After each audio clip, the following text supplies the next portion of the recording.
Ito ang panahon ng paghilom. Mga kwento ng himalang pagpapagaling ni Jesus, mga kwento ng tagumpay at pag-ahon mula sa mapait na karanasan ng buhay. Dito lamang sa 702 DZAS FEBC Radio TV, Agapay ng Sambayanan.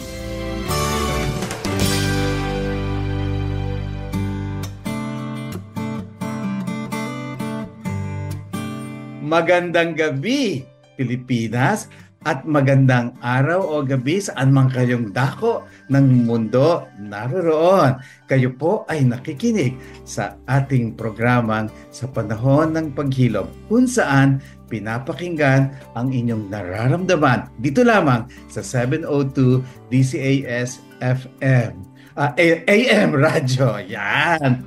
At ngayon pong gabi, syempre, kasama ko ang aking walang kupas at kumakaripas pa din na aking co-host na si Carmen Go Vargas. Hello, Carmen. Good evening. Good evening, Benji. Good evening po sa ating mga nanonood sa Facebook and also nakikinig din sa radyo. Kamusta po kayo? We are glad to have you tonight. At nako, kung last week we have a very interesting discussion, lalo na rin po ngayon.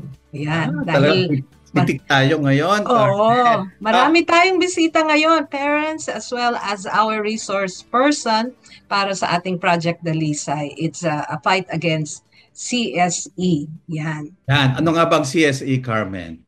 Ano na? Ayan, nag-a-acronym ka, hindi mo pala alam, ha? Ayan na, alam ko na. Comprehensive and School of Education yung CNE, ha?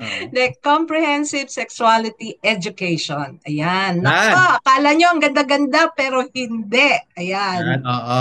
Comprehensive pong magkakalokohan. Yan. At sa mga hindi po nakapanood at nakapakinig sa atin noong nakaraang linggo, kami po ay merong handog sa ating mga tagapanood, tagapakinig na kakaibang Valentine, kakaibang pagdidiwang ng buwan ng pag-ibig. At iyan po ay ang pagmamahal ng Panginoon sa ating mga bata na walang pwedeng pumasok sa kaharian ng Panginoon unless one becomes like a child. So it is love for our children, love for our family, and really love for the sanctity ng marriage and parenting. So yan po ang tinatalakay natin sa buong buwan na ito. Nung nakaraan linggo ay pinag-usapan po natin at ipinanalangin ang tungkol sa pagka-inosente, pagkadalisay ng kamusmusan ng isang bata at gaano kadelikado ang isang sexual abuse sa isang bata.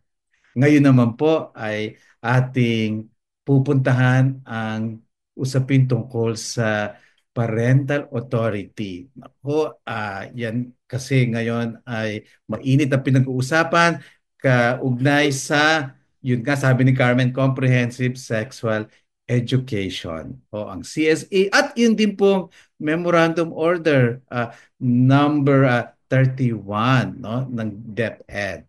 So, ikaw Carmen, ano ba sa iyo ang isang authority ng magulang? Lalo na, siguro sa katulad mong lumaki sa isang Chinese family. Yeah, well, personally, wala akong mga anak, pero meron akong mga pamangkin at ngayon mga apo na. And naniniwala ako na it is God who has given the authority. Sa kanila ibinigay ang otoridad to raise their children well, ayon sa salita ng Diyos at ayon sa mga plano ng Panginoon. So, kumbaga, tungkulin din ng parents to protect and take care of the children that God has given them. You know, hindi lang po yan sa kung ano ipapakain mo, kung patatapusin mo ba ng pag-aaral, kung magkasakit ba, pagagalingin mo, but even, lalo na, sa buong pagkatao niya. And part of that is the sexuality. Part of that is understanding what is really going on in their mind, in their heart, and with their body. At pagka merong gustong magnakaw at alam natin marami ang nagnanakaw ngayon ng kainosentehan ng ating mga anak. At ang mga magulang, dahil akala nila itong mga taong ito are actually after the good also of their children, nagkakamali po ang ibang mga magulang. And this is where we need to be more vigilant. We need to understand more para nang sa ganon yung inatang sa atin ng Panginoon to take care of our children ay talagang magampanan natin. Hindi natin kaya yon on our own. We need God. But we also need the community to help us out.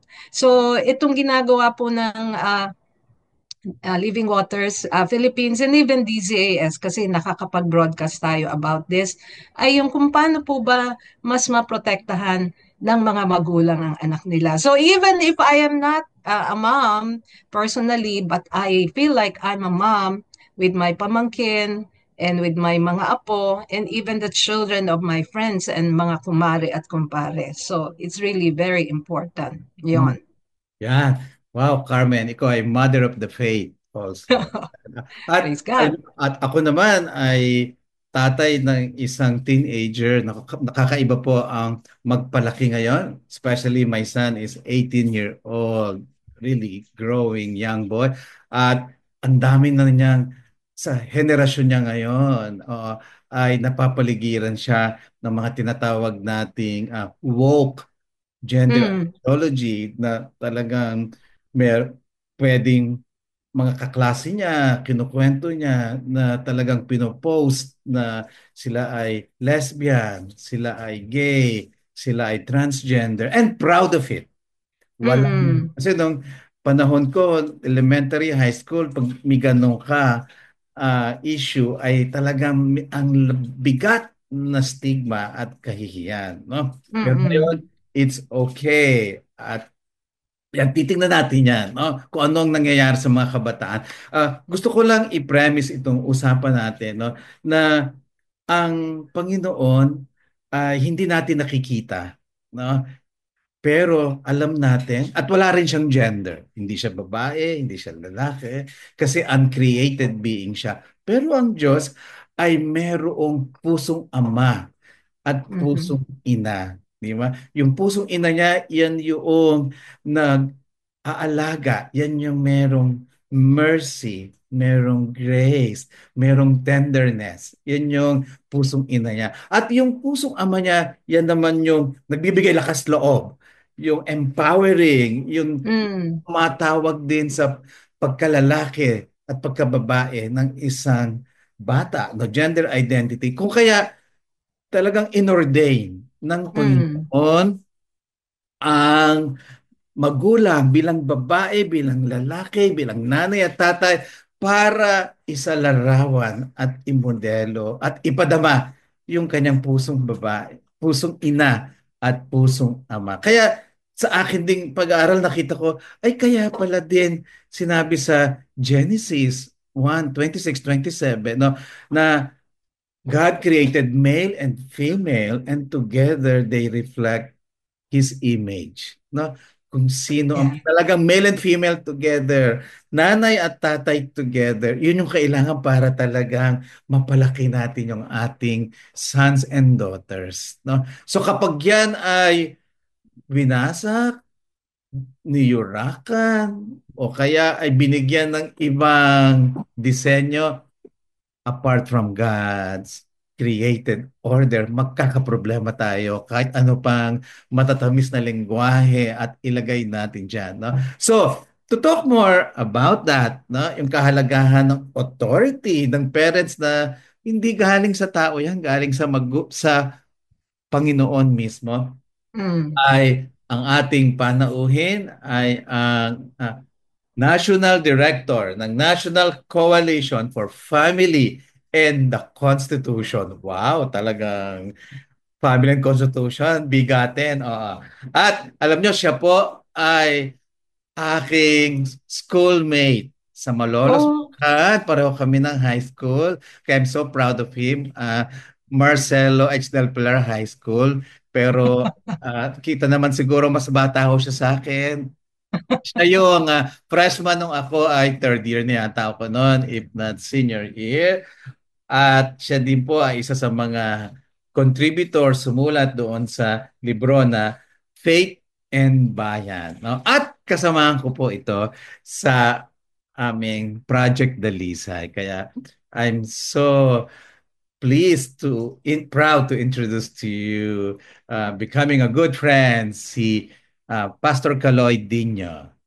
Magandang gabi, Benji at Carmen. Magandang araw sa lahat ng mga tagapakinig sa buong mundo, no? Kahit saan man sa buong mundo. Maraming salamat at binigyan niyo ako ng pagkakataon na maging bahagi ng programang to. Yeah. Meron din, dati rin siya sa TCAS, di ba, Carmen? Oo. At nag-work din siya sa FEBC, not just for the broadcast, but for the whole of the Far East Broadcasting Company. And even right now, Kaloy, meron kang blog, di ba? Ang pangalan? Faith Matters 2. 7, 8 years na yata yung video blog na yan. So hanapin ka lang doon if they want to listen to your blog. YouTube, okay. Facebook, nandyan lang po. Ayan, okay. At Carmen, introduce mo naman yung ating power couple. Next. Etong ating couple that would also be sharing about them being parents ngayon of 2 beautiful children ay kasama din natin at volunteers sa Living Waters Philippines. Yung girl o yung lady ay naging part ng aking small group and aalala ko na marami rin siyang issues that the Lord has been helping her deal with. And she's much better now. Tawa nga ng tawa kami kanina before going on air. And yung lalaki naman ay nauna sa akin itong lalaking ito. At nagulat ako. Meron pala siyang, we're not hiding anything, same-sex attraction. But I am so glad na he is also much better now. Pero ang nagulat ako, niligawan niya si AA nang hindi pa ready si AA. Pinagagalitan ko yata siya about that. Well, i-welcome na po natin. Wow, Carmen, natatakot akong i-introduce mo kasi mabubuking ako pag ikaw nag-i-introduce. Ha? Hindi naman. Alam na naman ng iba kung ano ka at sino ka. Ako rin. Ayan, anyway. Let's welcome po ang mag-asawa. Mga inaanak ko to sa kasal and it's a privilege to bear their ninang. Si Gerald at si AA or Anaya Balite. Ayan. Good evening sa inyong dalawa. Good evening po. Good evening po. Sa lahat ng nakikinig. Yan. Okay. Yata hindi ka po nakabate. Hi, hello po. Good evening po sa lahat. Okay. Baka may gusto kayong batiin, ha? Gusto ko lang pong batiin yung aming church, Wisdom Church of Manila. Thank you po for praying with and agreeing with us na mag-guest today. Tonight. Sige. Gusto kong i-shoot yung unang quest. Naku, tama-tama, parental authority. Yung bunso. Si Jiraya. Yes. I want to shoot our first question kay Kaloy. Kaloy, gaano kahalaga yung konsepto ng parental authority na yung framers ng Constitution ay nilagay niya ito sa magandang tanong yan, no? Siguro unang sasabihin ko, dapat ma-appreciate natin na yung constitution natin, at palagay ko isa ito sa mga napakakonti if ever, no, na constitution na kinikilala talaga si God, ang ating Panginoon. Iilan lang yan. Siguro baka 3 lang yata in the whole world na merong pagkilala sa Diyos. Kasi sa atin, sa preamble pa lang natin, so ito yung kumbaga pinaka parang thesis statement yata ito, no? Parang ganon. Pero it is written in the form of a prayer. Na sinasabi, we, the sovereign Filipino people, imploring the aid of Almighty God. Wow. In order to build a just and humane society and to establish a government that shall embody our ideals and aspirations, etc., etc., etc. So doon pa lang sa simulang-simula, in-identify na yung cast of characters. We, the sovereign Filipino people, so tayo, ito yung covenant natin as a people. We will be governed by this set of laws, by this constitution, and the laws that will emanate from it. But we admit that we cannot do it on our own. we implore the aid of Almighty God. Bakit kailangan natin ng aid of Almighty God? Kasi napakabigat at napakataas ng ating goal as a society to build a just and humane society, isang makatarungan at makataong lipunan. Napakagandang di ba? Adikain para sa isang bayan. Pero alam natin kung gaano kahirap 'to. Kasi alam natin, 'di ba, kung gaano napaka-unjust minsan natin bilang tao, kung paano napaka-inhumane natin against each other bilang mga tao. So, para makabuo tayo ng isang lipunan na magiging bukas para sa lahat, magiging makatarungan para sa lahat, magiging makatao para sa lahat, kailangan natin talaga ng tulong ng Diyos. So, doon pa lang sa simula, makikita mo na kaagad na pro-God ang ating Constitution at makikita natin na nakalatag doon sa iba't ibang bahagi ng Biblia, mga prinsipyo ng salita ng Diyos. Human dignity, siguro yung sa relevant sa pinag-uusapan natin, yung kahalagahan ng pamilya. Andun mismo sa Constitution natin. Actually, sinasabi nga ng Constitution, yung family is the foundation of society, of Philippine society. No? Kumbaga, ito yung foundation ng nation natin. Article 15, Section 1 yan. No? The family is the foundation of the nation. It is responsible for the moral, spiritual, intellectual, and social well-being of the youth and for the strengthening of family ties. Isipin mo yun? At dun sa ating Constitution mismo, pinapahalagahan yung role ng pamilya sa ating lipunan. And in fact, tayo lang yata yung Constitution na merong buong article. Yun yung Article 15. A whole article on the family and guaranteeing a lot of rights and privileges and authority, no? Para sa pamilya at para siyempre sa mga magulang ng mga anak natin. So base sa sinabi mo, dahil ang ating konstitusyon ay talagang humingi talaga ng tulong sa Panginoon, ay hindi tayo pwedeng mag-govern without God. It's really put there in writing. Kaya part ng pagiging makadiyos natin yung respetuhin ang otoridad ng mga magulang over the children. Gusto kong tanungin naman itong si Gerald at saka si AA. Ano ba, syempre, I can imagine, mag-asawa kayo, di naman yung pag-uusapan, ano ba magiging philosophy natin sa pagiging magulang? Wala namang manual ang pagiging magulang. Pero now that you have two precious kids, ano ba ang inyong napagkasunduan na philosophy nyo na ito ang magiging batayan natin ng pagpapalaki ng ating mga anak? Sige po. Ako muna. Bilang isang Kristiyano po, no. So, nung natutunan namin na we have authority over these children given by God. And basically, hindi sa amin yung mga bata. Pinahiram lang siya ng Panginoon.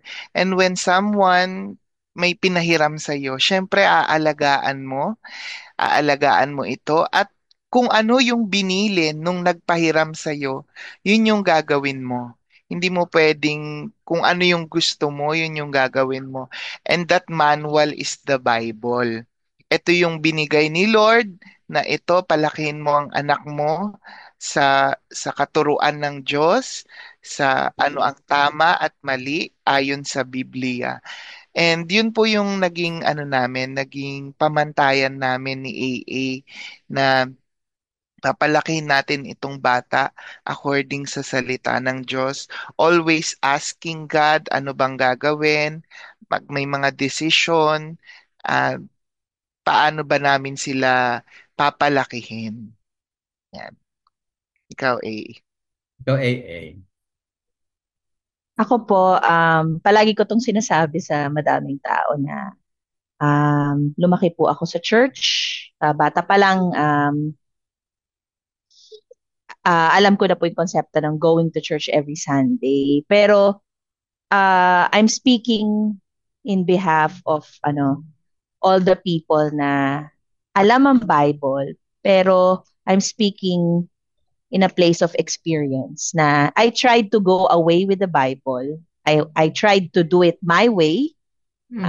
Kasi akala ko mas magaling ako. Mas magaling ako sa magulang ko, mas magaling ako sa nakatatanda, and mas magaling ako kay Lord. So I tried it my way, and it didn't work. And it brought me so much sorrow, and so much was lost because I disobeyed. So dahil sa pinanggagalingan po ng experience na yon, doon ko po binuo yung philosophy ko kung paano ko po palalakayin yung mga anak ko na ayaw kong maranasan nila yon. Gusto kong ma-in love sila in their own will, ma-in love sila sa will ni God, and ma-in love sila sa Bible na the world might say na boring ang Bible or masyadong strict. Pero ako, as a parent, I want to teach them na walang ibang rule, walang ibang measurement ang makakapagbigay sa inyo ng totoong joy, kundi ang salita ni Lord. So, ayun po, philosophy ko. Beautiful. From your experiences, the Lord has been building you up. At I bet si Jiraya at saka si Jaire ay will grow stronger in their faith in the Lord. At yun yung prayer namin sa iyo. Sa inyong dalawa, of course. Amen. Lilikot talaga. How old pala muna si Jiraya at si Jaire? 4 and 1 years old. Talagang they need to really make tutok sa dalawang ito, no? Ayun. Nakita ko sila, hindi nila binibigay sa yaya o sa, sabi nga ni AA, itong si Jaire talagang hindi humihiwalay sa kanya as what we can see right now. Oo nga, ang cute-cute. Babalikan pa natin si AA at si Gerald, pero gusto nating balikan yung na sinasagot na tanong kanina ni Pastor Kaloy na bakit nga ba ipinasok sa Constitution ang tungkol dito sa pagrespeto ng authority ng parents over their children. Oo, nakakatuwang pakinggan yung sinabi ni AA, no, na sinubukan niyang palakihin yung mga anak niya in a different way at hindi ayon sa salita ng Diyos, pero it doesn't seem to work. It was not meant to work kasi meron talagang disenyo ang Diyos di ba? At yun talaga yung nakalatag talaga yan sa kanyang salita. Ibig sabihin, alam natin kung saan nanggaling ang pamilya. Binabanggit mo nga kanina, Benji, di ba, yung sa Genesis chapter 1, na idea ni God na bumuo ng lalaki at babae at magmula doon sa dalawang yan ay bubuo ng ng pamilya, bubuo ng society, no? So, makikita natin sa scripture na ang pamilya ang unang institusyon na ginawa ng Diyos. Bago pa nagkaroon ng barangay, bago pa nagkaroon ng syudad, bago pa nagkaroon ng bansa, bago nagkaroon ng mga government institutions, di ba? Yung bago pa nagkaroon ng simbahan, Benji, di ba? Lahat ng mga institusyon ng lipunan, bago nangyari ang lahat ng yan, nagsimula sa pamilya. Pamilya muna, di ba? Kaya kung titingnan natin, kinikilala lang ng ating konstitusyon yung primacy ng family. Hindi yan tipong i-declare natin bilang bansa na ang pamilya ay mahalaga at dapat natin. Hindi. Kinikilala lang. Kasi yun na talaga Di ba? At kung hindi mo kikilalanin, actually you're going against the design of God. It's going to be disastrous for a society. Pero dahil nakaugat sa isang makadiyos na framework ang ating konstitusyon, kikilalanin mo talaga yung importansya ng pamilya. At yun na nga, pinahalagahan ng ating konstitusyon, yung role ng pamilya sa ating lipunan. Ito yung pundasyon. Hindi mabubuwag ang lipunan mo pagka humina pagka inattack mo, pagka binuwag mo yung pamilya na sa ating lipunan. Mhm.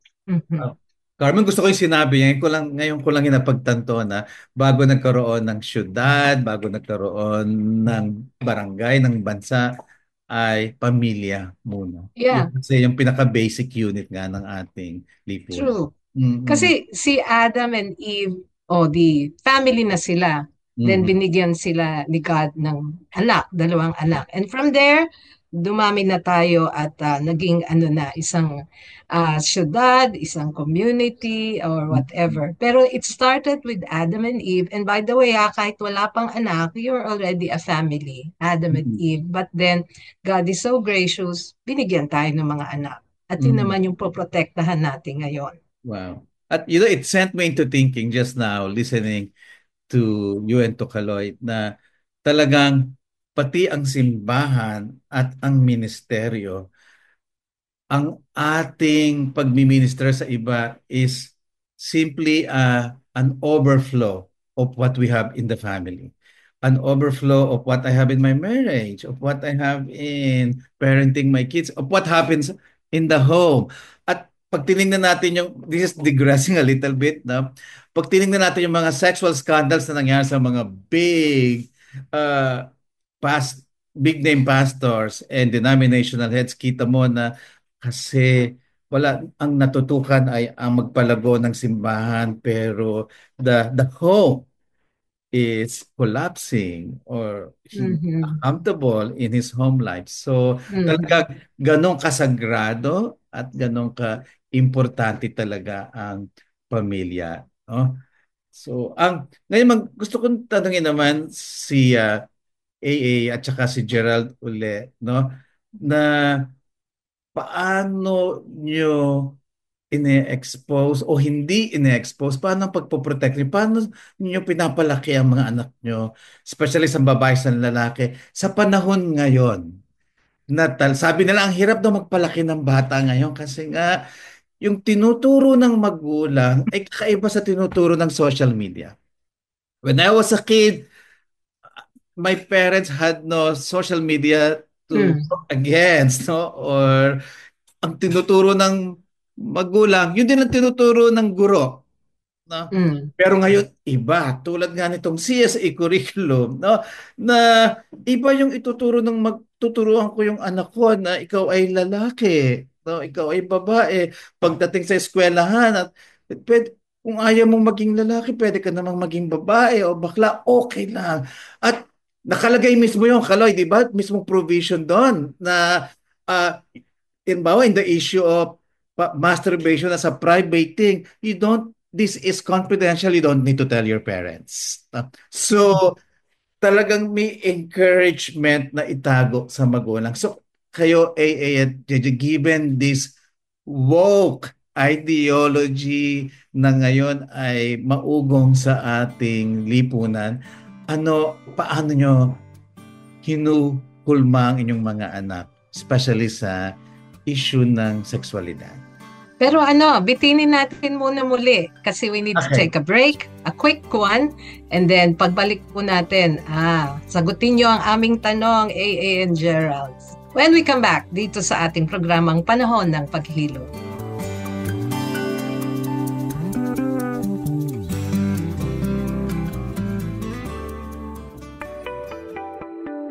Puno na ba ang inyong piso para sa Radyo Coin Banks? Dalhin na ang mga ito sa ating partner Christian bookstore branches na pinakamalapit sa iyo. Sa Metro Manila, Philippine Christian Bookstore, CCF Center, Pasig City. PCBS EDSA Cubao, Eton Centris, SM Fairview, Makati Bethany, Masagana Taft Avenue, Monumento, Caloocan at Webstore Mandaluyong. CLC Bookshop, Valenzuela City. Back to the Bible Bookstore, Quezon City. Sa Bulacan, PCBS Bukawe, CLC Bookshop Malolos. Sa Cavite, PCBS SM Dasmariñas at PCBS Imus. Sa Laguna, PCBS Los Baños at PCBS Santa Rosa. PCBS Angeles City, Pampanga. Para sa mga detalye, bisitahin ang febc.ph. Mag-text o tumawag sa 0947-333-5605. Maraming salamat po. Ito ang 702 DZAS. 702 DZAS. Agapan ng Sambayanan. Kasapi sa KBP, kapisanan ng mga broadcaster ng Pilipinas. Ito ang panahon ng paghilom. Salamat po for joining us for this edition ng ating pong Panahon ng Paghilom, hatid ng 702 DZAS at ng Living Waters Philippines. Tayo po ay miyembro ng kapisanan ng mga broadcasters sa Pilipinas. Ako po si Carmen Go Vargas, kasama ko ang National Director ng Living Waters Philippines, Benji Cruz, Kuya Benji, at kasama rin natin ang National Director ng Coalition of Family and Constitution, si aking kababayang Pastor Kaloy Dino. Yan. And ang mag-asawang Gerald at AA or Anaya Balite. Yun. So yung iniwan mong tanong muli, Benji, would you like to repeat it or sagutin mo na? Sana si AA and si Ako na po Gerald. muna. Sige, sige. sagutin niyo na. Sa amin po, 'di ba, syempre napakahalaga po ng papel ng simbahan na nasa isa kang simbahan na nakikinig kay Lord, nagtuturo ng salita ng Diyos at talagang ginagawa yung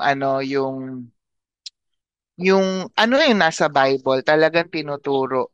And then sa amin naman po sa mga bata ay we guard them from all the negative influence of the influence of the family, negative influence of the society sa family. Una yung mga palabas, 'di ba po, marami po ngayon yung mga may agenda sa palabas. Kung titignan niyo po yung mga Netflix, mga YouTube, kahit mga pambata, even Cocomelon. Makikita nyo po yung Cocomelon, meron siyang 2 tatay, tas may anak. Makikita, pinapakita siya ng mga YouTube ngayon. So, mga Disney na may laging i-insert nila, may lesbian, may bading, may mga galit sa nanay, galit sa tatay. So, we are really guarding them from that. So, isa rin po sa mga music, sabihin na nilang medyo corny or medyo traditional kami, pero we really need to be intentional on parenting our kids, because if we don't guide our kids, we don't guard them from these influences, the world will influence them. Kung hindi tayo maingay, hindi tayo nagsasalita, or hindi natin sila ginaguide, ang mundo ang mag-guide sa kanila. So yun po yung aming ginagawa. AA, would you like to add to that? Ako po, whenever I discipline my children, ang palagi ko pong iniisip, hindi lang po sila katawan, flesh. Ano rin sila, mayroon silang soul, mayroon din silang emotion, meron silang sarili nilang brain, and higit sa lahat, meron silang spirit na nasa loob nila. So, hindi po sila maliit lang na cute. Isa po silang kumpletong tao. So, kapag ka po yung sinabi niyo pong hinuhubog, palagi ko pong tatanungin, who am I na para hubugin tong mga taong ito, na ako rin naman I need to be trained, I need to be equipped. Hindi ako perfect, pero ang hinuhugutan ko po palagi is sa lahat ng relationship, napipili. Pero po yung anak mo, it was designed, it was planned by God na yan ang anak mo. So, ibig sabihin, nung pinili po ako ni God na maging nanay ng mga anak ko, walang ibang nanay, ako po. Kaya po, kailangan ko pong tayuan yun everyday na I was chosen. Not because I'm perfect, but because God knows that through me, sa pamamagitan ng na ako ay isang vessel lamang, magagawa niya yung mga plano niya para sa mga anak namin. So doon ko po hinuhugot yung hubog. So every time po, mayroon kami mga rules na sarili namin. Meron kaming mga bawal, meron kaming mga pwede. Katulad na lang po, sa binabanggit niyo po yung school, hindi po kami masyadong mag-worry sa school kasi po, ang napag-usapan po namin mag-asawa is mag-homeschool. So gusto po namin na kami po mismo yung magturo sa mga anak namin, mafi-filter po namin yung ituturo. So kami rin ho ang mamimili ng kanilang mga kakalaro at magiging makakasama on a daily basis. So in that way, medyo strict po sa mundo, pero po yun ho yung aming, yun ho ang aming sa tingin na tama po para sa mga anak namin is have them homeschool and then marami pong bawal panoorin, bawal pakinggan kasi we believe po makapangyarihan ho ng ating salita dahil po sinabi nyo nga na image tayo ni God at create niya ang mundo through His words. Kaya po very careful po kami na hindi po magsabi ng negative sa mga anak namin or malisyoso or hindi naaayon sa plano ni God. Kaya po, yung bantay ko po sa mga anak ko, medyo mahigpit.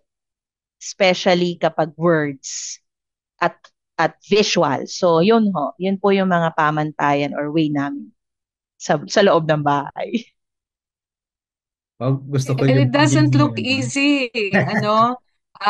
Very active, lalo na si Jaraya ngayon, very active. At si Jaire naman, talagang kapit ng kapit sa iyo as yung bunso. Ayun. Parang ini-imagine ko, sa panahon ngayon, ang hirap magkaroon ng anak kasi ang daming pangit na influence surrounding us right now. Pero Benji, meron kang, alam ko may itatanong ka kay Kaloy, connected to this, parents natin. Yeah, pero bago yon, gusto ko sabi mo sa amin na active kasi nakita ko si AA at saka si Gerald bilang magulang ay proactive and intentional kung ano ang tatanggapin ng mga bata, no? Talagang I think homeschool is almost like a reaction to the kind of trashy material being taught in our schools, no? Na to make sure na they know what they're getting. Kaya with what they said, kita ko yung lalo na sa panahon ngayon, gaano kahalaga ang magulang na maging fully present and active sa kanilang mga anak. Hindi pwedeng, bahala na yung teachers dyan. Bahala na. Oo. Ang mga kaklase niya dyan. You will never know what they are going to get at baka mas malaking oras ang gugulin natin bilang magulang sa pagre-rehab sa kanila o sa pag-aayos ng mali, no?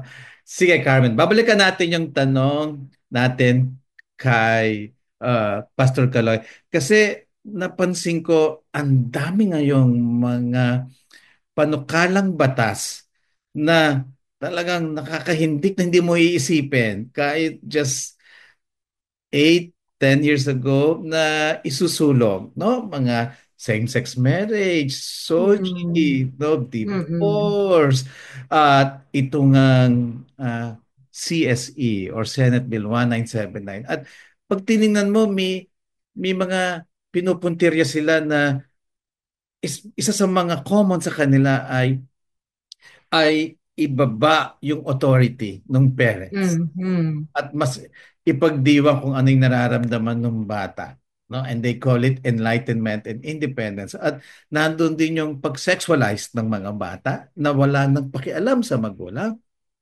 at in redefining kung ano ang kasal at kung ano ang pamilya. So, especially ito ay sa mga pinaglalaban ng National Coalition of Family. Ano ba bakit tayo pumupunta dito? Ano ang nangyayari sa ganitong klaseng Bakit may mga legislation ngayon na labag sa ating espiritualidad at pinapahalagahan bilang pamilyang Pilipino? Palagay ko ito ay pagpapatuloy lang ng mahaba ng proseso ng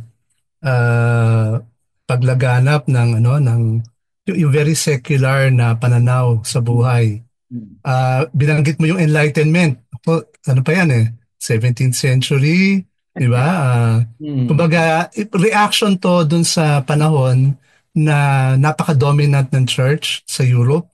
Di ba? Na masyadong all-encompassing ang church at lahat ng aspeto ng buhay ay kinokontrol ng church to the point of abuse.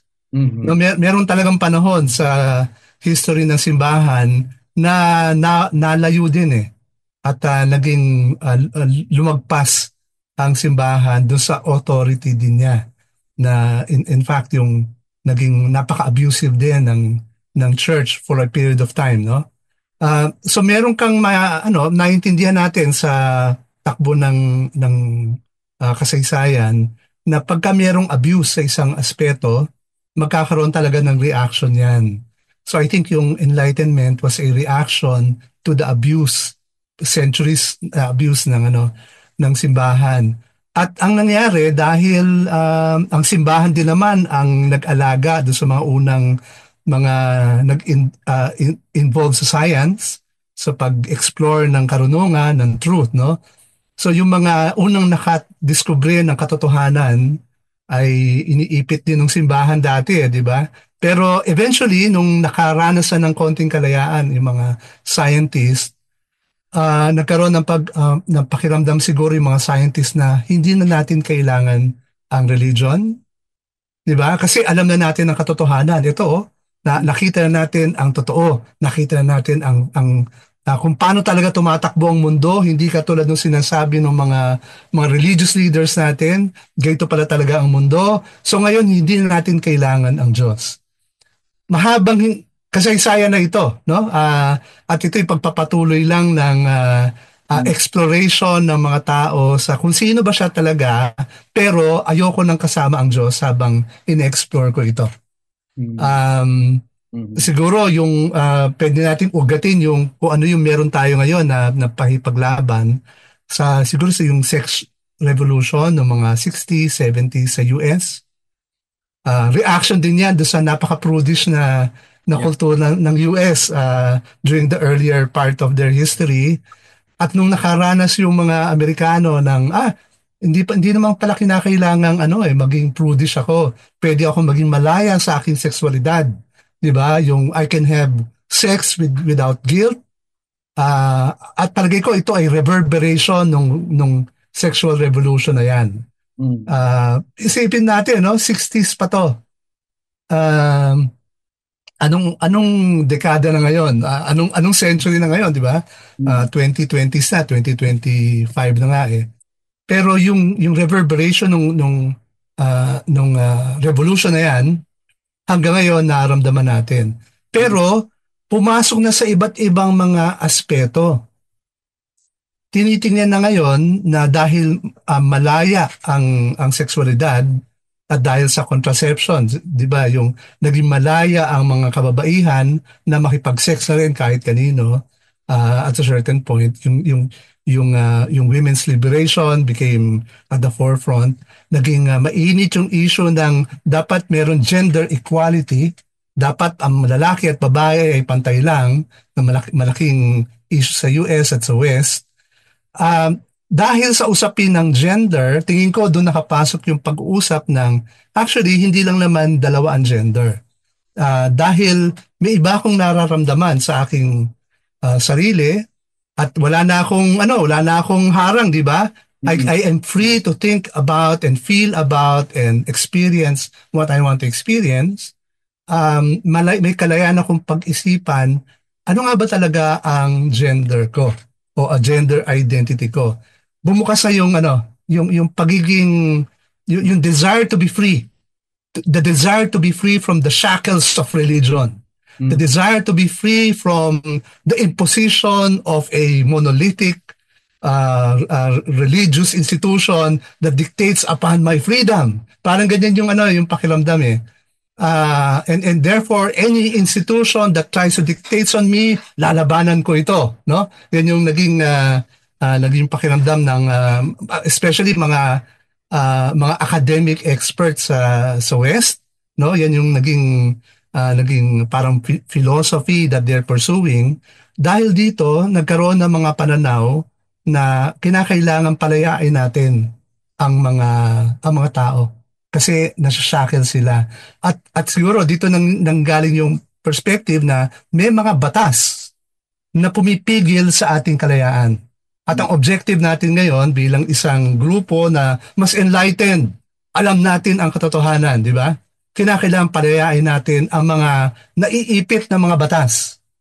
So itong mga batas na pinanggagalingan sa may term nga, di ba, woke na ideology, dito nang gagaling, yung merong pakiramdam na kinakailangang magpalaya tayo. Kinakailangan nating bigyan ng laya yung kagustuhan talaga ng mga tao. So kung saan man nanggagaling yan, ang objective nila is magpalaya at gagamitin natin ang iba't ibang institusyon ng pamahalaan para mapalaya tayo. At bahagi ba ng pagpapalaya na yon yung alisan ng otoridad, yung magulang para maging malaya ka? Oo, at kung isipin natin ngayon yung perspective na yan, anumang institusyon na sumisikil sa aking kalayaan, kinakailangan mapalaya tayo. Kasi yung mga institusyon na yan, nag-i-impose ng kanilang katotohanan sa atin. May iba akong katotohanan. Di ba? Dapat malaya akong madiskubre ang sarili kong katotohanan. Yan parang dyan ang gagaling yan eh. Yung mga magulang, ano bang alam nila? Galing yan sa makalumang mga pananaw. Yeah. So bakit nila ididikta yung pananaw nila sa akin? Individual ako. 'Di ba? Dapat meron akong sariling pasya, kaya dapat yung mga humaharang na mga batas at mga institusyon dapat hawiin para meron akong kalayaan na madiskubre kung sino talaga ako. So parang doon ang gagaling yung nasa akin ang pagdiskubre kung sino talaga ako. At alam natin kung saan pupunta yan. Di ba? Disaster ang pupuntahan yan. Kasi, paano mo madidiscover ang sarili mo apart from the one who created you? Di ba? How will you discover yourself apart from the very first institution that God instituted para magbigay ng giya sa mga kabataan na sa murang edad, pag minor ka, di ba? Wala ka pang capacity actually to make decisions for yourself. Kinakailangan mo ng giya, kinakailangan mo ng yung pwedeng hawakan o pwedeng may bangin diyan. Huwag kang lalakad diyan, mahuhulog ka, 'di ba? Ito lalagyan natin ng railing ito, dito ka lang lalakad. Kinakailangan gawin ng magulang 'yan kasi kung hahayaan mo lang ang bata na walang kapasidad para gumawa ng sa murang edad nila, no?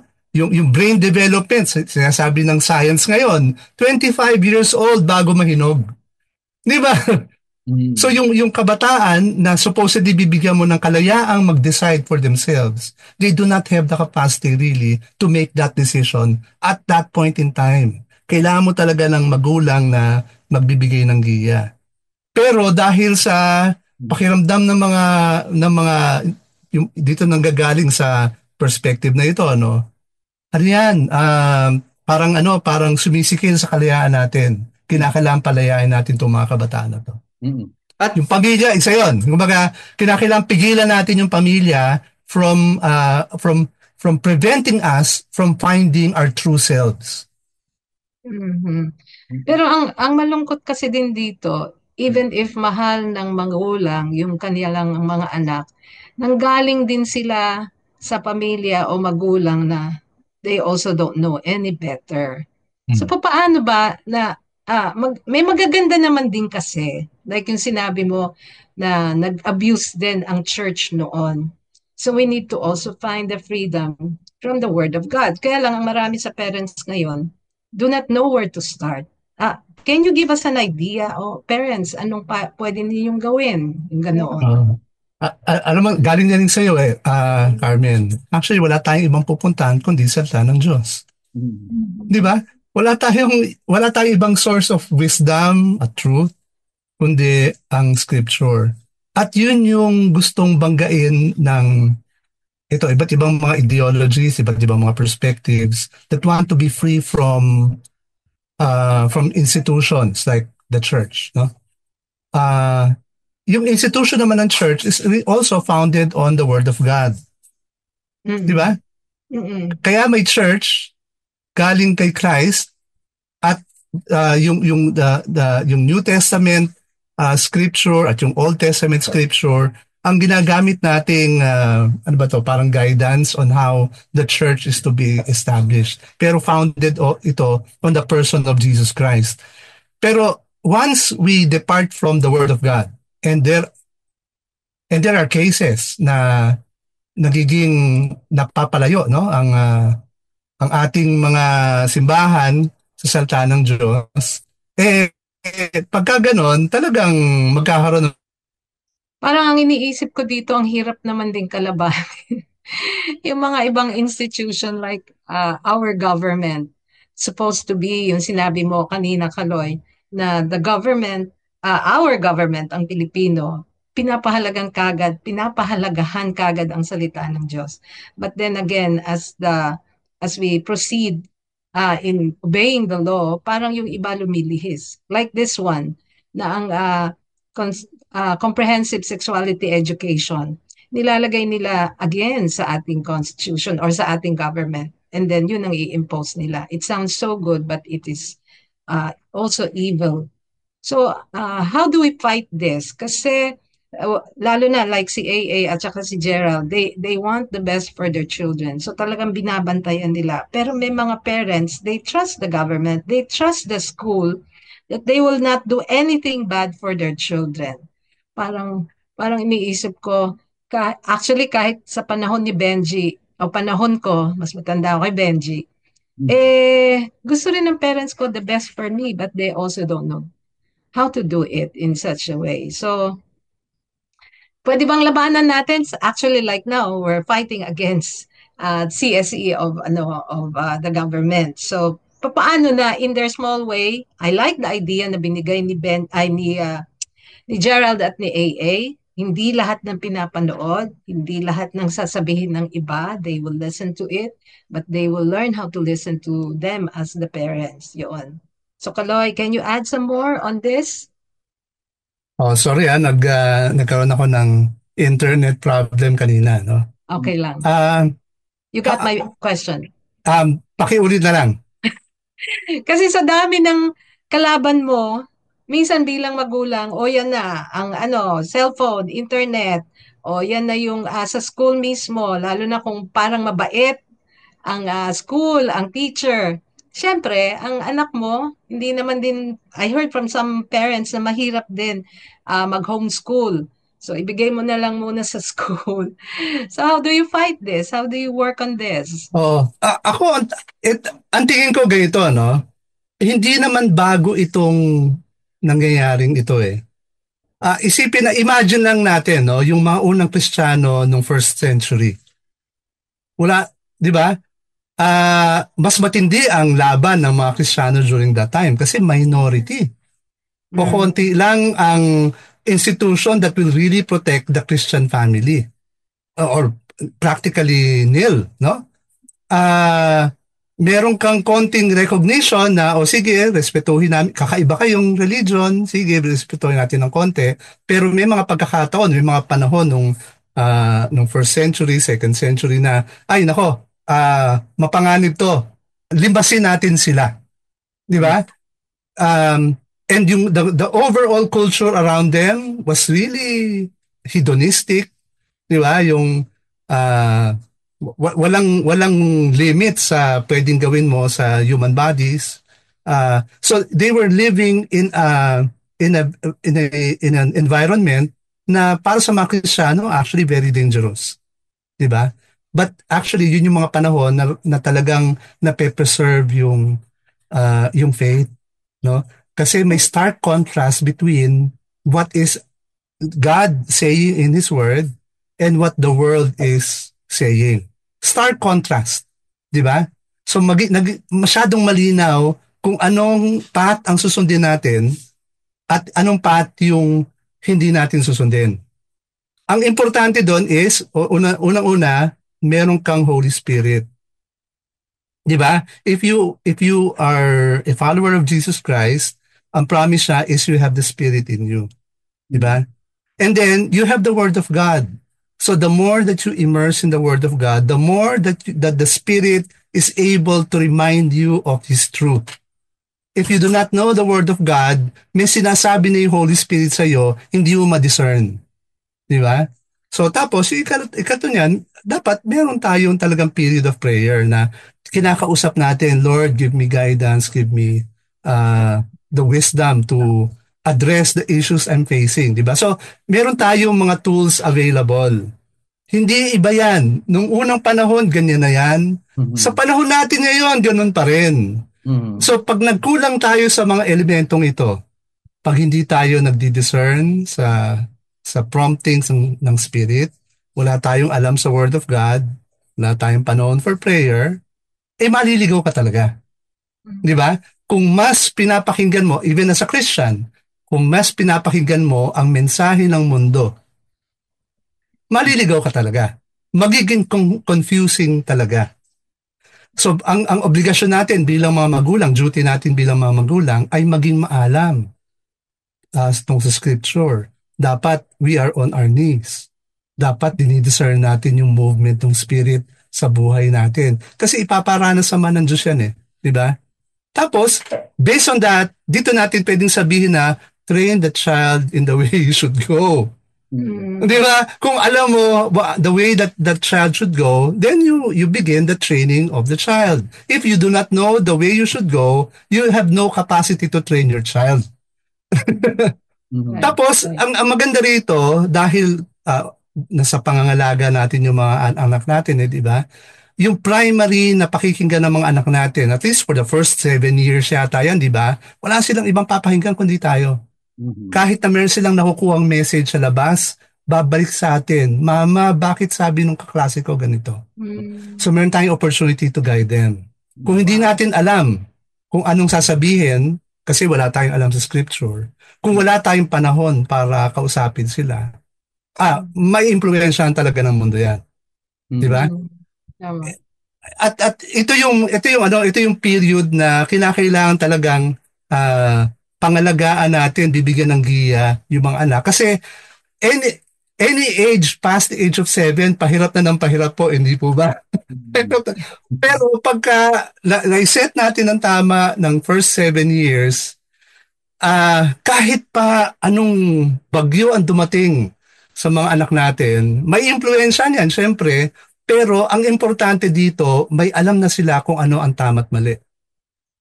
Di ba? Yun ang importante. Equip yung mga anak natin kung ano ang tama at mali. At pagka hinarap na nila yung sitwasyon, nasa labas sila, hindi mo sila laging kasama, bumabangga sila sa mundo, ini-influensya ng mga kaibigan, ng social media at kung saan-saan, kung meron man silang nadidinig o nakikita na alam nila hindi ito gusto ni Mama. Mali ito. Alam nila. At tingin ko yun yung importante. Kasi pagka when push comes to shove, our children will have to make a decision whether to pursue the ways of the world or I will follow what my parents are teaching me. Yeah. Yun muna siguro bago ko madagdagan pa. Baka hindi ako mapigilan eh. Okay. I like your passion. No? So, ang ganda lang sinabi ni Kuya Carmen na talagang first 7 years, napaka-crucial ng boses ng nanay at tatay. No? Kaya kailangan malaman nila kung paano nila gagabayan. No? At kung ano yung giya, tulad nga ng sabi niya. Gusto ko yung tanungin si Gerald at si AA. Tulad nung pagkaka-introduce sa'yo ni Carmen kanina, Gerald, galing ka sa background ng same-sex attraction at sa kwento rin ni AA sa Living Waters na galing din siya sa broken parenting. So, with that background, tapos ang laki pa noong mga challenges sa sexual ideology na kinakaharap natin. O paano yung pagpapalaki nyo given that kind of background, no? Yung naging dala ninyong bagahe. For example, sa iyo, Gerald, no? how is it like raising a son coming from that background of same-sex attraction? Ayan. Napakalaking tulong po nung Living Waters tsaka ng church to Mm. really speak into my identity na my past doesn't define me.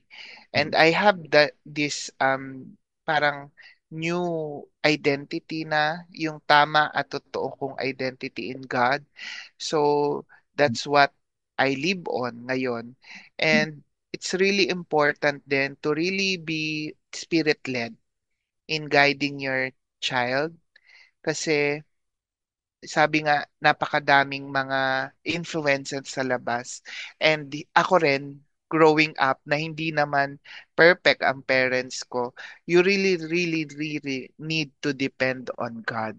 Hindi ka magde-defend sa ito yung ginawa sa iyo, so ito yung gagawin mo, ito yung sinasabi sa mga parenting books, mga ganitong books, mga ganyan, na mga influencer.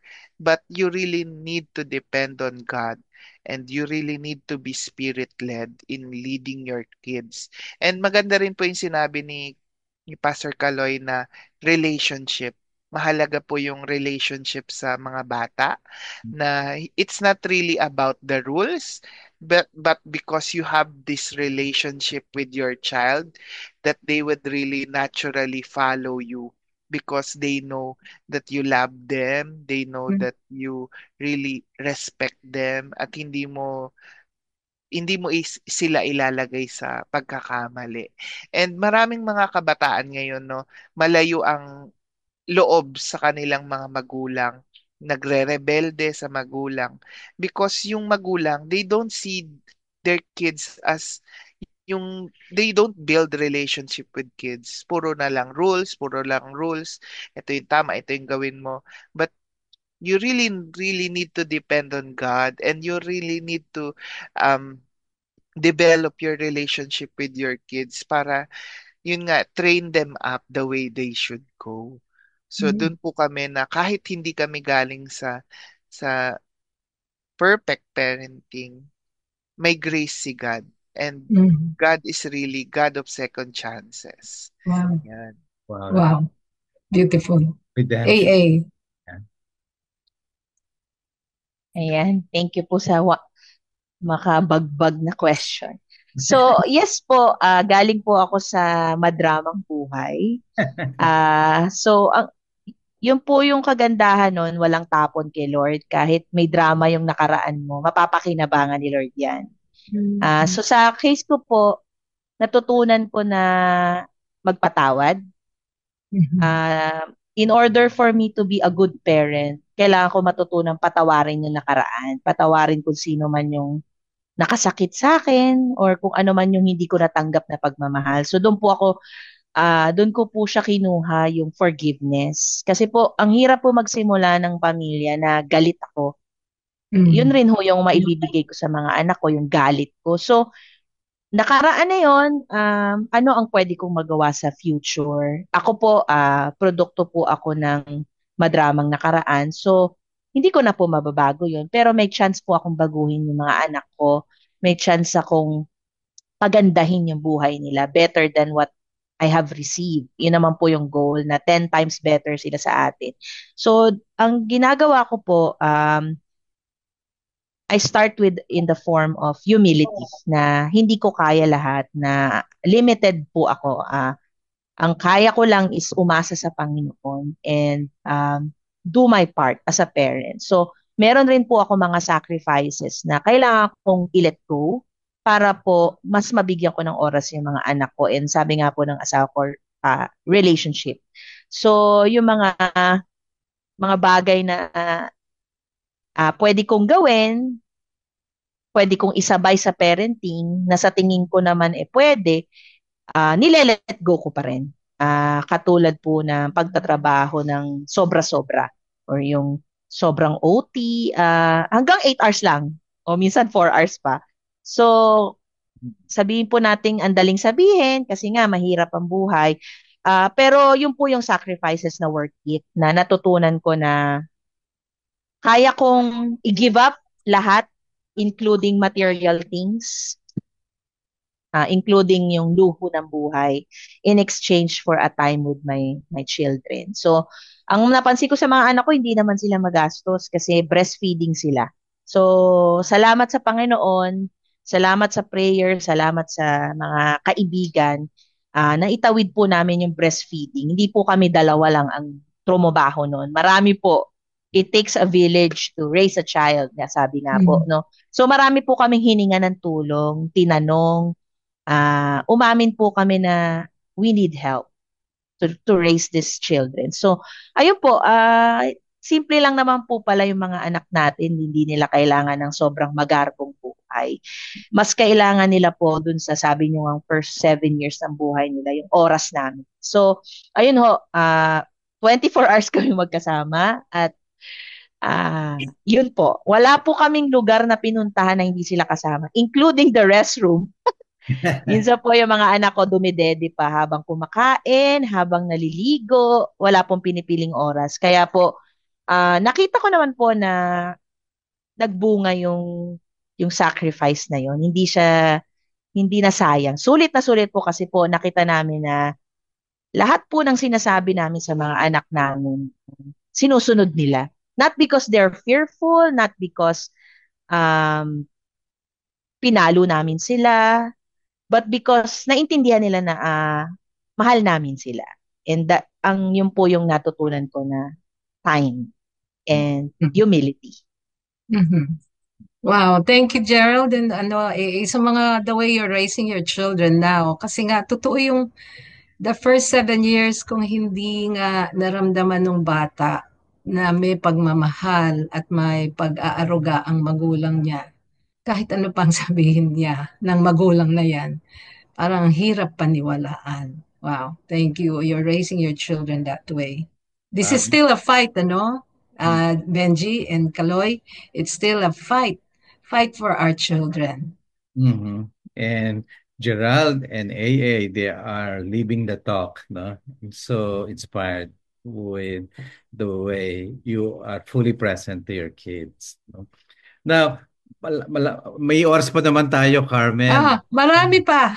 Yes, sige. Hindi na tayo mag-break. Okay, gusto ko tanungin si Kaloy tungkol dito sa pinaglalaban ng National Coalition, no? Ano ba, kanina para ako nagkaroon ng crash course sa history, no? You're really good. Ano ang trajectory ng isang lipunan na hindi na nagre-respeto ng otoridad ng magulang? Yung in the name of I make my own reality at kalayaan ko ang importante. Saan papunta yun? At if you can, from there, kung pwede mong i-connect doon sa pinaglalaban ng coalition. Ang ganda naman tanong yan. Trajectory, ano? Siguro hindi tayo mag-i-imagine masyado kung ano bang trajectory. Siguro pakinggan natin yung mga kababayan natin kung ano nangyayari sa bansa katulad ng, kunyari, Canada. Kung paano parang pahirap ng pahirap maging magulang sa Canada. Karamihan ng mga Western countries, no, na naging very secular ang perspective at naging masyadong open sa sex at mga kabataan nila pinababayaan basically, and at early adolescents actually are having sexual relations already. Malayang-malaya, no? Sa kanila, part na lang siya ng society. Hindi natin kinakila imagine kung anong pwede mangyari. At magiging palala lang palala. Ang hirap lang syempre mag-project ng ano ba mangyayari dito in the coming years, pero ang tingin ko yung moral fiber ng isang lipunan talagang magkakawatak-watak. Hindi mo na alam kung ano ang tama at mali dahil wala ka ng moral guide. So At ang problema, pagka hindi na malinaw kung ano ang tama at mali, at tao ang nagsasabi kung ano ang tama at mali, darating ang panahon na kung sino na lang ang may malakas na kapangyarihan, siya magdidikta kung ano ang tama at mali. Wala ka ng moral guide, no? Pagka bumitaw tayo sa giya ng at least sa Pilipinas, di ba? Malakas pa rin yung pananaw na relihiyoso tayo mga Pilipino, naniniwala tayo sa simbahan, merong importante ang simbahan sa buhay ng mga Pilipino. Meron pa rin tayong internal sense of right and wrong. Marami sa Pilipino siguro hindi alam saan ang gagaling yon, na hindi alam na galing sa Biblia pala yon, diba? Pero meron pa rin silang parang hindi tama yata yan, diba? May recognition pa rin na may mali at may tama. Pagka nagpatuloy tayo sa trajectory na tinatanggal ang references to right and wrong at palalayain lang ang mga kabataan na gawin kung ano yung gusto nila, darating yung panahon talaga na wala nang tama at mali. At power na lang ang magiging issue. Who has the power will be able to dictate what is right and wrong in society. At yan palagi ko magiging simula ng disaster ng ating lipunan. Kasi free game na ang Pilipinas. Kung sino ang pinakamakapangyarihan, kung sino may impluwensya para sa ma-impose ang kapangyarihan, wala na tayong protection. At dito ko na-appreciate yung ating constitution kasi kahit na anong impluwensya ang pinapasok sa ibang bansa, meron kang nailagay na konstitusyon na nagbibigay ng some protection against any foreign harmful influences from foreign cultures. Kunyari, naka-embed sa atin yung marriage. Sagrado ang marriage. Di ba? Paano na ang divorce law? Di ba? Yan, pahirapan talaga ang divorce law sa ating bansa. Naka-embed sa atin yung kahalagahan ng buhay, even of the unborn. Naka-embed sa constitution natin yan. So, paano na ang abortion? Mahirap talaga yon, no?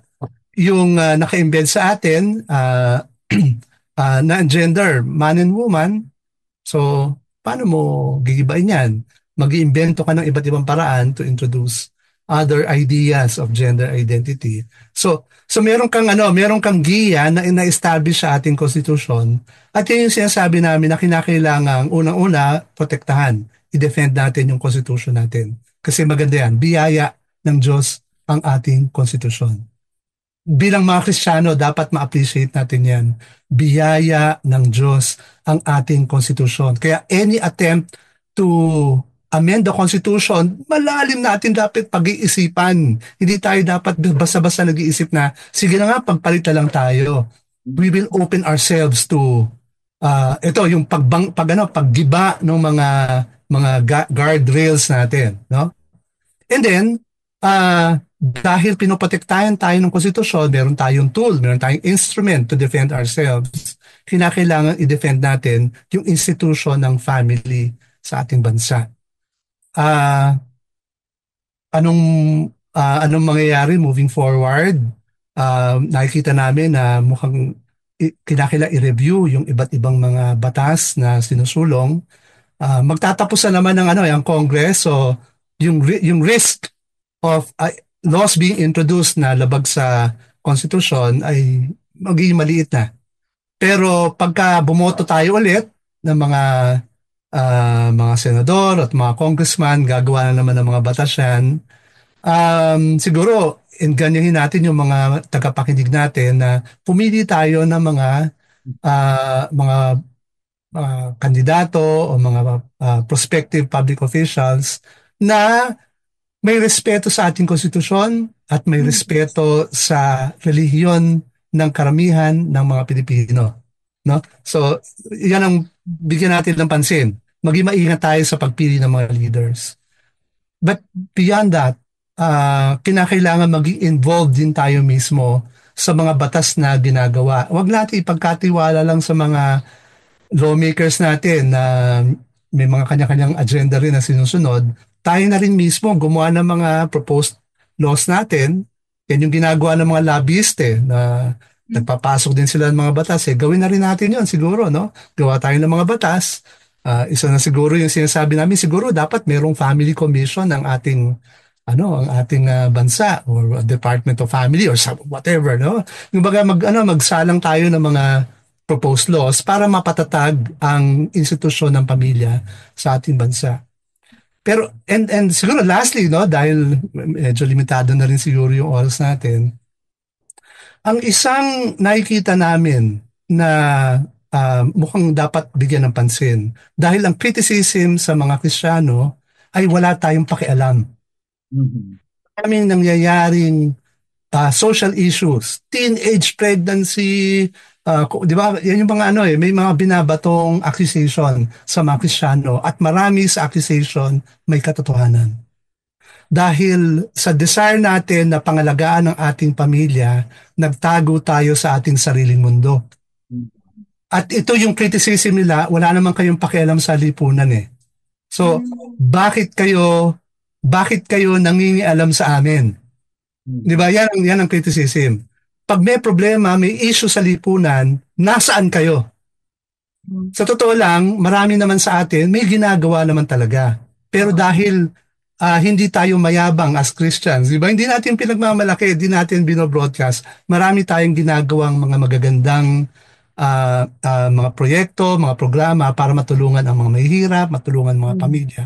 Pero walang nakakaalam.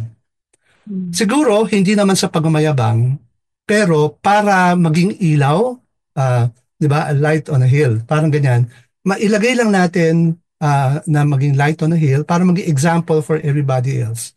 Yung mga magagandang proyektong ginagawa natin na nakakatulong sa ating mga kababayan. At siguro bigyan natin ng tuon ng pansin dahil mukha nga totoo, no? Nakikita ko yung mga statistics, tumataas ang teenage pregnancy from 10 years old to 14. Mataas siya. At yan nangyayari sa mga pinakamahihirap na mga sektor ng ating lipunan. Ang utos sa atin ng Panginoon, di ba? Mahalin natin ang mga mahihirap. Dapat ibigay natin yung sarili natin para maiangat ang buhay ng marami sa ating mga kababayan, na mga pamilya rin. So, bukod sa ating pag-aalaga sa ating pamilya, mukhang dapat tayo bilang mga Kristiyano, pinagpala na tayo ng Panginoon eh. Di ba? At yung pagpapala na yan ay hindi para busugin ang sarili natin. Ang pagpapala na yan, ang kalooban ng Panginoon ay dumalo yung pagpapala sa iba. Baka dapat intentional nating ginagawa sa ating simbahan, kahit na hindi pa miyembro ng ating simbahan, kalingain natin at bigyan natin ng tulong yung mga pamilya sa ating komunidad na very vulnerable sa mga social issues, lalo na teenage pregnancy. Kung kinakailangan maging mentors tayo ng mga kabataan, yung mga 10 years old to 14 years old, di ba? O kalingain natin sila para mabigyan ng proteksyon. Lumabas tayo ng simbahan, di ba? Hindi lang basta evangelism, mga kapatid. Love. Di ba? Love. Yung evangelism will come. Wag natin masyadong problemahin yan. Kung nag-uumapaw ka kay Kristo, you cannot help it. At kung nararamdaman nila yung pagmamahal mo, people who are starved for love cannot help it but be attracted to Christ. So wag natin masyadong alalahanin yung proclamation of the gospel. Gagawin natin yan. Pero kung saan tayo nagkukulang ay yung demonstration of love ng ating Panginoon. So we should be doing more out of the church activities na intentional, hindi lang project, hindi lang outreach, kundi a long-term commitment to serve the poor, to serve the marginalized, especially families, especially mga vulnerable young people. Kung walang nag-aalaga sa kanila, baka gawin natin proyekto, mag-ipon tayo ng mga kabataan sa community at 'di ba turuan natin sila, magkaroon ng mga mentoring, mga tutorial, etc., bigyan ng scholarship, bigyan ng lahat ng klaseng mga services na pwede natin maibigay para parang surrogate parents tayo. Yung hindi maibigay ng mga magulang na kinakailangan lang maghanap buhay o nasa abroad sila. Kung tayo ay may panahon, pagbigay tayo ng kaunting panahon, as a church, no? Hindi naman isang solo-solo to. As a church, magbigay tayo ng panahon collectively para sa mga marginalized communities sa ating barangay o sa ating syudad. Yun, palagay ko, yan ang isang malalim na pag-iisip na kinakailangan gawin natin ngayon sa ating lipunan in the face of the many social issues we're facing and the threat to the family. At tingin ko, no, pag yan ginagawa natin, yung iba't ibang ideology na papasok will lose its power. Kasi they will sense the love of the Christians and they will sense the love of Christ through us. Wow, that's so well said. And that's a very good way to end this, the power of love. Amen. Beyond ideology and beyond legislation, kapag nagmamahal tayo, lalo na nga, sasabi nga ni Kaloy, sa mga maliliit natin, mahirap nating kababayan, ay talagang ma-attract sila kung sino si Kristo. Wow. At yun ang totoong evangelism. People will be, what's in you? I want to have what you have. No? Because you love. Yeah. So, gusto lang nating hingan ng huling salita, no? Si AA at saka si Gerald, tapos si Kaloy, tapos papasok tayo sa panalangin, Carmen, no? Napaka dami pang hitik na talakayin na kaya lang talang limitado tayo sa oras. True. May gusto ba kayong sabihin, lalo na sa ating mga magulang? Ladies first, AA. Wow, ang bonggang tanong. Ay, bonggang huling salita. Ang masasabi ko lang po sa mga kapwa ko magulang, you are not alone. And itong laban natin ay laban nating lahat. And pwede tayo magtulungan, pwede tayong mag-usap, hindi natin kailangan mag-away-away. Kasi isa lang naman ang goal natin, which is to be happy, to live a happy life. And ang masasabi ko lang sa inyo, wala tayong ibang huhugutan ng happiness. Kung hinahanap niyo yun sa iba't ibang ideology, hindi natin yun mahuhugot sa kahit na anong material things or yung freedom na sinasabi nyo. It's only God. Subok ko na, tinry ko na yung sarili kong paraan and hindi siya naging masaya. So, tayo mga magulang, it's not yet too late to change and to do something para sa ating mga anak. And sa mga magulang rin natin, it's never too late. We can start now. Kahit yung maliit lang, yung simpleng hello, simpleng kamusta mo sa kapwa mo magulang, or kapwa mo, sa anak mo, yung simpleng kamusta mo sa anak mo, yung simpleng yakap, yung simpleng salitang I love you, anak, sobrang laking bagay. So, salamat. Salamat that pinili nyo maging magulang instead of being on your own. Pinili nyong bumuo ng pamilya. Salamat because umasa kayo na there is still hope in humanity. Ayun po. Thank you. Gerald? May time pa ba? Ako, John 10:10, di ba? The enemy comes to steal, kill, and destroy. But Jesus came so that we may have life and have it to the full or have it abundantly. Itong mga nangyayaring mga batas, mga agenda, propaganda, it's really the enemy's way of stealing, killing, and destroying our family, our society, and our nation. We must not let this happen. We must always put God first in our lives, in our church, in our society. Lagi natin siyang ipasok because tanging siya yung nagbigay ng abundant life para sa atin. At yun lang it's the common enemy. Hindi natin kaaway yung mga mambabatas na nagsusulong because they don't know na nagiging instrumento sila ng kalaban. So we must really pray for them also. So yun lang po. And Kaloy? I-appreciate po natin yung pagpapala ng Diyos na meron tayong constitution na talagang pro-God, no? At pro-family. Bihira yung ganitong konstitusyon, pinagpala tayo na ganito po yung konstitusyon natin. At ito yung instrumento natin bilang mga mananampalataya, mga Kristiyano, na magamit natin para we can go out into the world, maka-impluwensya tayo sa ating lipunan para makita ng mga pamilya sa labas ng simbahan, no? Yung mga pamilya na naghahanap din ng sagot, mga pamilya na maraming mga issues sa kanilang buhay, na maraming conflict na pinagdadaanan, na maraming hiwalayan, mga gibang pamilya, no?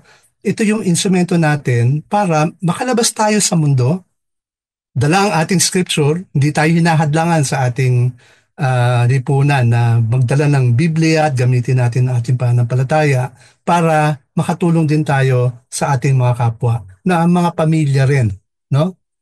At tingin ko yung mga pinag-uusapan na iba't ibang mga impluwensya sa ating lipunan, kung ang mga mananampalataya ay magiging tunay na asin at ilaw sa ating lipunan, mararamdaman ng Pilipinas, mararamdaman ng mga pamilyang Pilipino na meron talagang Kristo, na meron talagang Diyos. At kung maramdaman nila yung nag-uumapaw na pag-ibig ng Diyos sa kanila, sila din mismo mag-uumapaw ang desire nila para kilalanin ang Diyos na minamahal natin at nagmamahal sa ating lahat. Yun lamang po. Maraming salamat. And because we're pressed for time, we will just ask one person to pray. Can we request you, Kaloy, to close us in prayer? Sige po, manalangin po tayo. Dakilang Diyos na makapangyarihan, ang aming Ama, na may pusong ina, ikaw po ang lumikha ng institusyon ng pamilya at kinikilala namin na kung walang pamilya, walang lipunan. Nadalangin namin, Panginoon, na mapangalagaan po namin ang sarili po namin mga pamilya, na makalakad po kami ayon sa iyong salita, ayon sa iyong kalooban, at bilang simbahan na maging haven ang mga simbahan po namin sa mga pamilya na naghahanap din ng direksyon, naghahanap ng kalinga, naghahanap ng giya, at para tumatag sa iyong ang paglakad sa iyong salita.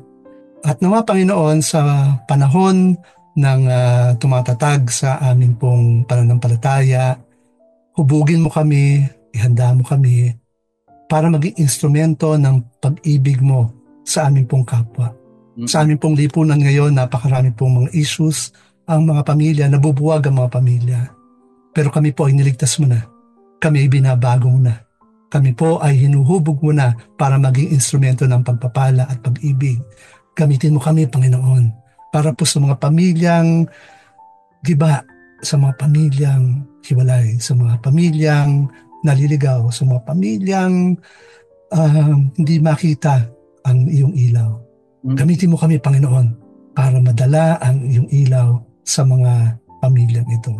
Nadalangin namin, Panginoon, na sila man, katulad namin, lumuhod at sasambitin ang aming mga dila na ikaw at walang iba ang Panginoon ng aming buhay. Maraming salamat po sa pribilehyo na kami po ay niligtas mo at sa pribilehyo na kami po ay inaanyayahan nyo na maging instrumento ng pagpapala mo sa mundo. Pinupuri ka namin at niluluwalhati sa ngalan ng Ama at ng Anak at ng Espiritu Santo. Amen. Amen!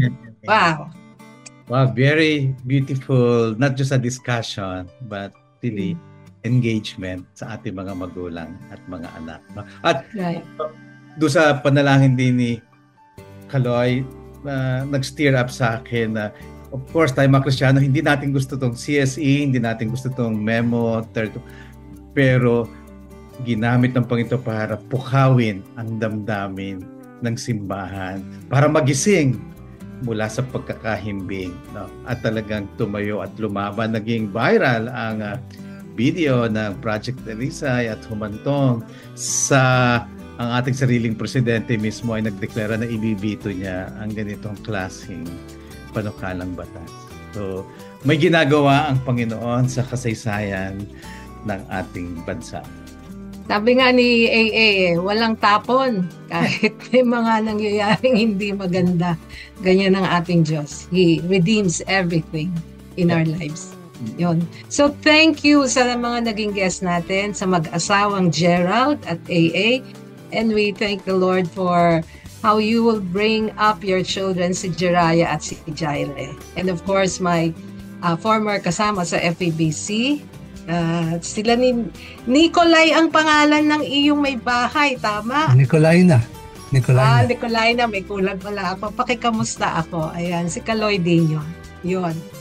At pahabol na announcement sa mga gusto magkaroon ng kalinawan tungkol sa relationship and sexuality, ay pwede po kayong mag-apply sa aming program na Cross Current. Ito po ay open kahit sa mga hindi umaate ng simbahan, sa mga hindi mananampalataya. Open po ito. Imbitahin niyo po ang inyong mga kaibigan, office mate. Kung pong interesado kayo, ay mag-email lamang sa info@livingwatersphilippines.org. Yan. Maraming salamat muli sa inyong pakikinig. Isang mapagpalang gabi sa ating lahat. Iyong napakinggan ang mga kwento ng buhay na hinilom ni Jesus sa kanyang tamang panahon. Hanggang sa susunod na Sabado sa programang Panahon ng Paghilom. Dito lamang sa 702 DZAS FEBC Radio TV, Agapay ng Sambayanan.